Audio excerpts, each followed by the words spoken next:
ಮೊನ್ನೆನೂ ಕೂಡ ಹೇಳ್ತಾ ಇದ್ದೆ, ಬೆಲೆ ಏರಿಕೆ ವಿಚಾರ ಆಗಲಿ ಸಾಕಷ್ಟು ವಿಚಾರಗಳಿಗೆ ಸಂಬಂಧಪಟ್ಟಂತೆ ಹೋರಾಟಗಳು ನಡೆದಿದ್ದಾವೆ ಕಳೆದ 12 ವರ್ಷಗಳಲ್ಲಿ.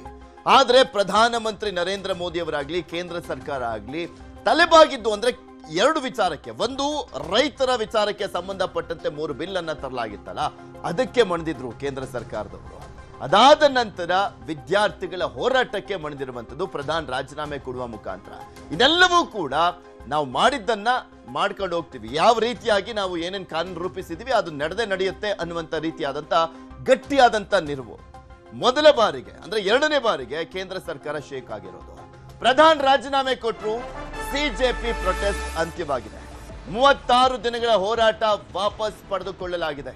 ಧರ್ಮೇಂದ್ರ ಪ್ರಧಾನ್ ರಾಜೀನಾಮೆ ಮುಖಾಂತರ 36 ದಿನಗಳಿಂದ ಜಿರ್ಲೆ ಪಾರ್ಟಿ ಅವರು ಮಾಡ್ತಾ ಇದ್ದಂತ ಹೋರಾಟ ವಾಪಸ್ ಪಡ್ಕೊಳ್ಳಲಾಗಿದೆ. ನಾಳೆ ಸಂಸತ್ನಲ್ಲಿ ಕಠಿಣ ಬಿಲ್ ಮಂಡನೆ ಮಾಡಲಾಗ್ತಾ ಇದೆ. ಬೇರೆ ಯಾವ್ದಾದ್ರು ಸರ್ಕಾರ ಇದ್ದಿದ್ರೆ ರಾಜೀನಾಮೆ ಕೊಡಿಸ್ಬಿಟ್ಟು ಹಂಗೆ ಸೈಲೆಂಟ್ ಆಗಿರೋರು. ಯಾಕೆಂದ್ರೆ ಇಲ್ಲಿ ಪ್ರಮುಖವಾಗಿ ಕೇಂದ್ರ ಸರ್ಕಾರ ಪ್ರಧಾನಿ ರಾಜೀನಾಮೆಗೂ ಮುಂಚೆ ಈ ಪ್ರಕರಣದಲ್ಲಿ ಏನೇನು ಮಾಡಬೇಕಾಗಿತ್ತು ಎಲ್ಲ ಮಾಡಿದ್ರು. ಅಂದ್ರೆ CBI ತನಿಖೆ ಆಗಲಿ, ತಪ್ಪಿತಸ್ಥರಿಗೆ ಅರೆಸ್ಟ್ ಮಾಡುವಂಥದ್ದಾಗ್ಲಿ, ಮತ್ತೆ ಮರು ಎಕ್ಸಾಮ್ ಮಾಡುವಂಥದ್ದಾಗ್ಲಿ, ಅಲ್ಲೆಲ್ಲೂ ಲೋಪ ಆಗದಲೇ ಇರುವಂತೆ ನೋಡ್ಕೊಂಡಿದ್ದಾಗ್ಲಿ, ಅದಕ್ಕೆ ರಿಸಲ್ಟ್ ಕೊಟ್ಟಿದ್ದೇ ಆಗಲಿ ಬ್ಯಾಕ್ಗ್ರೌಂಡ್ ಅಲ್ಲಿ ಮಾಡ್ತಾ ಇದ್ರು. ಆದ್ರೆ ಮಾತಾಡಿರಲಿಲ್ಲ ಕೇಂದ್ರ ಸರ್ಕಾರದಿಂದ. ಶಿಕ್ಷಣ ಸಚಿವರೇ ಆಗಲಿ, ಪ್ರಧಾನಮಂತ್ರಿಗಳೇ ಆಗಲಿ ಇಲ್ಲೇ ಎಡವಟ್ಟನ್ನ ಮಾಡ್ಕೊಂಡಿದ್ದು. ಇದೇ ದೊಡ್ಡ ಆಹಾರ ಆಗಿತ್ತು ಸಿಜೆಪಿ ಪಾರ್ಟಿಯವರಿಗೆ ಮತ್ತೆ ಕಾಂಗ್ರೆಸ್ ವಿರೋಧ ಪಕ್ಷಗಳಿಗೆ. ಸಾರ್ವಜನಿಕ ಪರೀಕ್ಷೆಗಳ ತಿದ್ದುಪಡಿ ಬಿಲ್ ನಾಳೆ ಮಂಡನೆ ಮಾಡಲಾಗ್ತಾ ಇದೆ. ಲೋಕಸಭೆಯಲ್ಲಿ ಬಿಲ್ ಮಂಡಿಸಲಿದೆ ಕೇಂದ್ರ ಸರ್ಕಾರ. ಪೇಪರ್ ಲೀಕ್ ತಡಿಲಿಕ್ಕೆ ಕಠಿಣ ಕಾನೂನನ್ನ ರೂಪಿಸಲಾಗಿದೆ. ಪ್ರಹ್ಲಾದ್ ಜೋಶಿಗೆ ಶಿಕ್ಷಣ ಇಲಾಖೆಯ ಹೆಚ್ಚುವರಿ ಜವಾಬ್ದಾರಿಯನ್ನ ಕೊಡಲಾಗಿದೆ. ಹೊಸ ಶಿಕ್ಷಣ ಸಚಿವರ ನೇತೃತ್ವದಲ್ಲಿ ಸುಧಾರಣೆ. ವಿದ್ಯಾರ್ಥಿಗಳ ಮೇಲೆ ಹಾಕಿದ್ದಂತ FIR ಕೂಡ ರದ್ದು. ಆತ್ಮಹತ್ಯೆಗೆ ಶರಣಾಗಿದ್ದಂತ ವಿದ್ಯಾರ್ಥಿಗಳ ಕುಟುಂಬಕ್ಕೆ ನೆರವನ್ನ ಕೊಡ್ಲಿಕ್ಕೆ ಮುಂದಾಗಲಾಗ್ತಾ ಇದೆ. ಅಂದ್ರೆ ಸರ್ಕಾರದಿಂದ ಗರಿಷ್ಠ ಎಷ್ಟರ ಮಟ್ಟಿಗೆ ಆರ್ಥಿಕ ನೆರವನ್ನ ಕೊಡಬಹುದು ಅದನ್ನ ಕೊಡ್ತೀವಿ ಅಂತ ಭರವಸೆಯನ್ನ ಕೊಡಲಾಗಿದೆ. ಭರವಸೆಗಳನ್ನ ಶೀಘ್ರವೇ ಈಡೇರಿಸುವಂತ ಅಭಯ ಕೊಡ್ಲಾಗಿರುವಂತದ್ದು. ಕೇಂದ್ರ ಸರ್ಕಾರ ನಿಯೋಗ ಹೋಗಿ ಮೀಟ್ ಮಾಡಿದ್ರಲ್ಲ ಸಿಜೆಪಿ ಅವ್ರನ್ನ, ಆ ಸಂದರ್ಭದಲ್ಲಿ ಅವರಿಗೆ ಭರವಸೆಗಳನ್ನ ಕೊಡಲಾಗಿದೆ. ಹೆಚ್ಚುವರಿ ಜವಾಬ್ದಾರಿ ಇನ್ನೊಬ್ಬರು ಶಿಕ್ಷಣ ಸಚಿವರು ಬರುವವರೆಗೂ ಪ್ರಹ್ಲಾದ್ ಜೋಶಿ ಅವರಿಗೆ ಶಿಕ್ಷಣ ಇಲಾಖೆ ಹೆಚ್ಚುವರಿ ಜವಾಬ್ದಾರಿಯನ್ನ ಕೊಡಲಾಗಿದೆ. ಸಿಜೆಪಿ ವಕ್ತಾರರ ಜೊತೆಗೆ ನಿನ್ನೆ ಕೇಂದ್ರ ಸಚಿವ JP ನಡ್ಡಾ ನಡೆಸಿದಂತ ಸಂಧಾನ ಸಭೆ ಸಕ್ಸಸ್ ಆಯಿತು. ಸಭೆ ಬಳಿಕ ಸಿಜೆಪಿ ವಕ್ತಾರ ಸೌರಭ್ ಮತ್ತು ಕೇಂದ್ರ ಸಚಿವ ನಡ್ಡಾ ಮಾತನಾಡಿದರು. ಸಿಜೆಪಿ ಬೇಡಿಕೆಗಳನ್ನ ಸರ್ಕಾರ ಒಪ್ಪಿದ್ದು ಶೀಘ್ರವೇ ಈಡೇರಿಸುತ್ತೇವೆ ಅಂತ ನಡ್ಡಾ ಘೋಷಣೆ ಮಾಡಿದರು. On that note, the Cockroach Janata Party declares that we withdraw the agitation in good faith and understanding that the agreed upon terms will be executed within the agreed upon timelines. On that note, the Cockroach Janata Party declares that we withdraw the agitation in good faith and understanding that the agreed upon terms will be executed within the agreed upon timelines. ये जो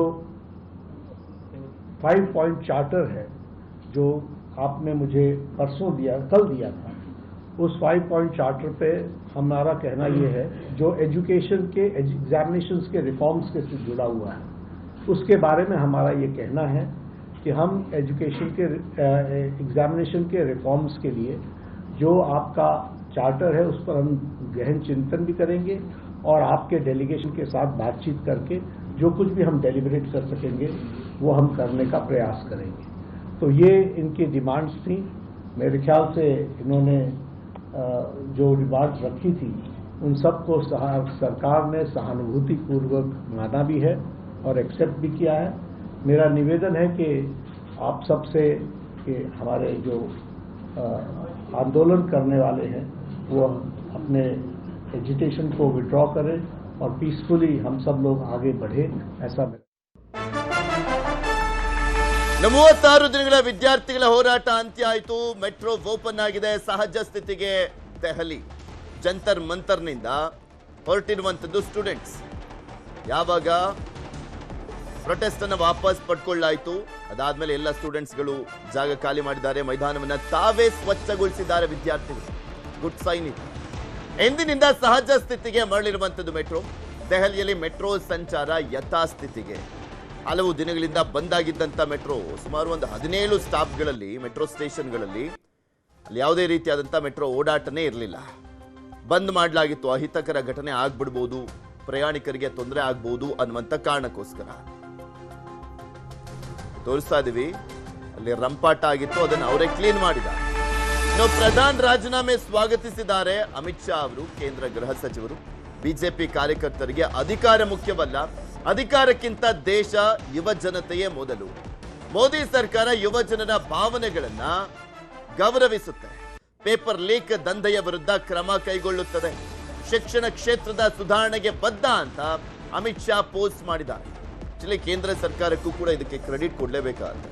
ಯಾಕೆಂದ್ರೆ ನಾನು ಆರಂಭದಲ್ಲಿ ಹೇಳ್ತಾ ಇದ್ದೆ, ಏನೇನೆಲ್ಲ back ground ಅಲ್ಲಿ ಮಾಡಬೇಕಾಗಿತ್ತು ಸ್ಟೇಟ್ಮೆಂಟ್ ಅನ್ನ ಹೊರತುಪಡಿಸಿ ಇನ್ನೆಲ್ಲವನ್ನೂ ಕೂಡ ಮಾಡಿದ್ರು. ಅದರ ಜೊತೆಗೆ ಇನ್ನೊಂದ್ಸಲಿ ಪೇಪರ್ ಲೀಕ್ ಮಾಡಬೇಕಾ ಬೇಡವಾ ಅನ್ನುವಂಥದ್ರ ಬಗ್ಗೆ ಯೋಚನೆ ಮಾಡಬೇಕು ಕಳ್ಳರು.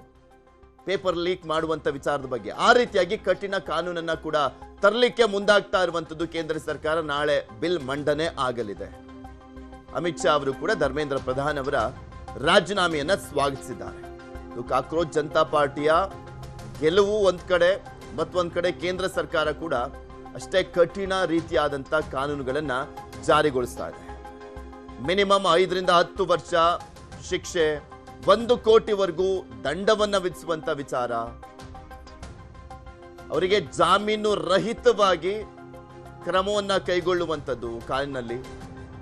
ಇದೆಲ್ಲದ್ರ ಬಗ್ಗೆ ಇನ್ನಷ್ಟು ಡೀಟೇಲ್ಸ್ ಅನ್ನ ಕೊಡ್ತಾ ಹೋಗ್ತಾರೆ. ನ್ಯೂಸ್ ಡೆಸ್ಕ್ ಇಂದ ನೇರ ಸಂಪರ್ಕದಲ್ಲಿ ಜಾಯ್ನ್ ಆಗಿದ್ದಾರೆ ನಮ್ಮ ನ್ಯೂಸ್ ಎಡಿಟರ್ ಆಗಿರುವಂತ ಡಾಕ್ಟರ್ ರಮೇಶ್ ಕುಮಾರ್ ಜೋಲ್ದಾಳ್. ರಮೇಶ್, ನೋಡ್ತಾ ಇದ್ವಿ, ನಾನು ಆರಂಭದಲ್ಲಿ ಹೇಳ್ತಾ ಇದ್ದೆ, ಕಳೆದ 12 ವರ್ಷಗಳಲ್ಲೇ ನಾವು ನೋಡಿದಾದ್ರೆ ನರೇಂದ್ರ ಮೋದಿ ಅವರ ಸರ್ಕಾರವನ್ನ ಪ್ರಮುಖವಾಗಿ 2 ವಿಚಾರಗಳಿಗೆ ಸಂಬಂಧಪಟ್ಟಂತೆ ತಲೆಬಾಗಿದ್ದು ಮುಜುಗರವನ್ನ ಎದುರಿಸಿದ್ದು. ಒಂದು ರೈತರ ಹೋರಾಟ, ಮತ್ತೊಂದು ಸಿಜೆಪಿ ಪಾರ್ಟಿಯ ಹೋರಾಟ. ಇದು ಸಿಜೆಪಿ ಪಾರ್ಟಿಯ ಗೆಲುವು ಅಂತ ಹೇಳಿದ್ರು ಕೂಡ ತಪ್ಪಾಗ್ಲಿಕ್ಕಿಲ್ಲ. ಅದರ ಜೊತೆಗೆ ಪ್ರಧಾನ್ ಅವರ ರಾಜೀನಾಮೆ ಜೊತೆಗೆ ಇನ್ನೊಂದ್ಸಲಿ ಈ ರೀತಿಯಾಗಿ ಮಾಡಬಾರ್ದಪ್ಪ, ಪೇಪರ್ ಲೀಕ್ ವಿಚಾರದಲ್ಲಿ ಭಾಗಿಯಾಗಬಾರ್ದು ಅನ್ನುವಂತ ನಿಟ್ಟಿನಲ್ಲೂ ಕೂಡ ಕಠಿಣ ಕ್ರಮಗಳನ್ನ ಕೈಗೊಳ್ಳಲಾಗ್ತದೆ. ಹೇಗೆಲ್ಲ ನೋಡ್ಬೋದು ಈ ಡೆವಲಪ್ಮೆಂಟ್ಸ್ ಗಳನ್ನ?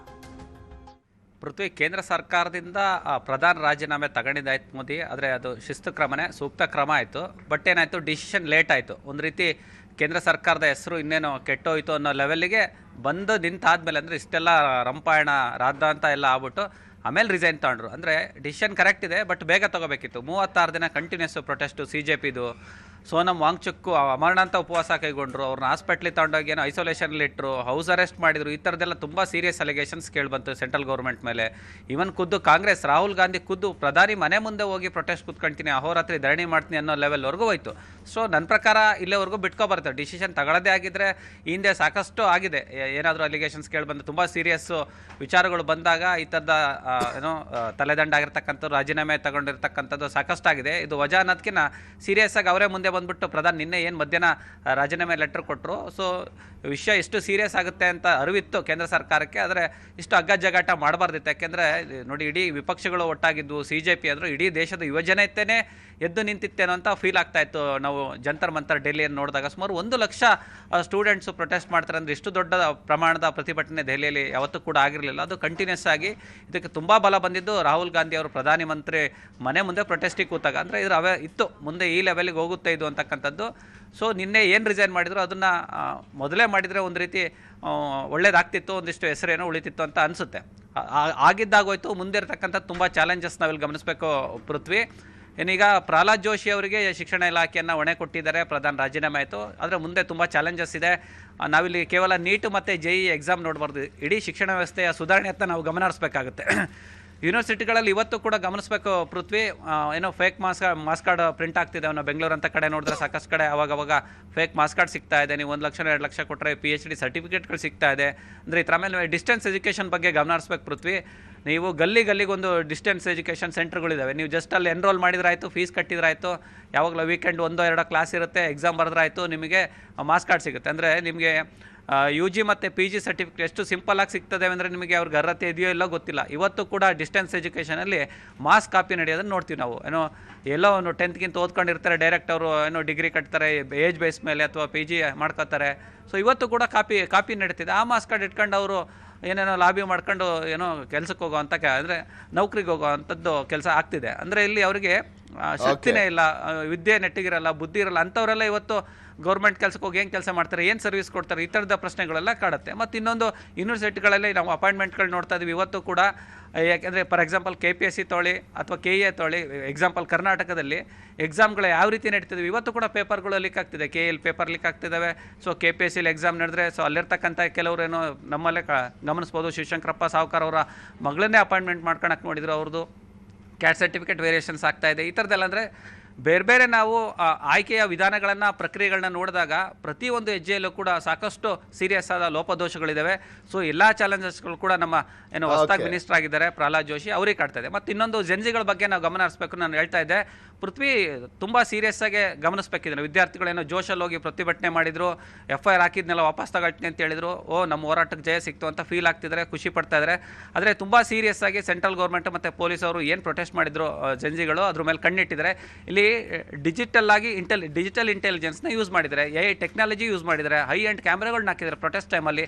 ಹಾಗಾಗಿ ನೀವು ಮಾಸ್ಕ್ ಹಾಕ್ಕೊಂಡಿದ್ರು ಅಷ್ಟೇ ಅಥವಾ ಸ್ಕಾರ್ಪ್ ಹಾಕ್ಕೊಂಡಿದ್ರು ಅಷ್ಟೇ, ಆ ಡಿಜಿಟಲ್ ಕ್ಯಾಮ್ರಾಗಳು ಮತ್ತು AI ಇಂಟೆಲಿಜೆನ್ಸ್ ಏನಿದೆ ಸ್ಪಷ್ಟವಾಗಿ ಮುಖವನ್ನು ಕ್ಯಾಪ್ಚರ್ ಮಾಡುತ್ತೆ. ನಿಮ್ಮ ಮೂಗಿನ ಶೇಪ್ ಇರ್ಬೋದು, ನಿಮ್ಮ ಮಣೆ ಇರ್ಬೋದು, ಈವನ್ ಸನ್ಗ್ಲಾಸ್ ಹಾಕೊಂಡಿದ್ರು ಕೂಡ ನಿಮ್ಮ ಕಣ್ಣನ್ನು ಒಳಗಡೆ ಲೆನ್ಸನ್ನು ಕ್ಯಾಪ್ಚರ್ ಮಾಡೋ ಅಷ್ಟು ಲೆವೆಲ್ಗೆ ಹೈ ಎಂಡ್ ಕ್ಯಾಮ್ರಾ ಯೂಸ್ ಮಾಡಿದ್ದಾರೆ. ಅಂದರೆ ಶಾಂತಿಯುತವಾಗಿ ಪ್ರತಿಭಟನೆ ಯಾರು ಮಾಡಿದ್ರು ಆ ಮಕ್ಕಳನ್ನ ಮಾತ್ರ ಬಿಡ್ತೀವಿ, ಉದ್ರಿಕ್ತರು ಯಾರಿದ್ದಾರೆ ಅಥವಾ ಬೇರೆ ಬೇರೆ ಯಾರು ಬಂದು ಪ್ರೊಟೆಸ್ಟ್ ಮಾಡಿದ್ದಾರೆ ಅಂಥವ್ರ ಮೇಲೆ ಕೇಸ್ ಹಾಕ್ತೀವಿ ಅಂತಕ್ಕಂಥದ್ದು ದೆಹಲಿ ಪೊಲೀಸರು ಹೇಳಿರ್ತಕ್ಕಂಥದ್ದು. ಮತ್ತು ಸೆಂಟ್ರಲ್ ಗೌರ್ಮೆಂಟ್ ಕೂಡ ಏನೇನಾಗುತ್ತೆ ಅನ್ನುವಂಥದ್ದನ್ನ, ಅಸಲಿಯಾಗಿ ಶಿಕ್ಷಣದಲ್ಲಿ ದೊಡ್ಡ ಮಟ್ಟದಲ್ಲಿ ಸುಧಾರಣೆ ತರಬೇಕು ಅನ್ನುವಂಥದ್ದು ಈಗ ವಿದ್ಯಾರ್ಥಿಗಳ ಹೊರತಾಗಿ ಬೇರೆಯವರೆಲ್ಲ ಕೂಗೆತ್ತಿದ್ದಾರೆ.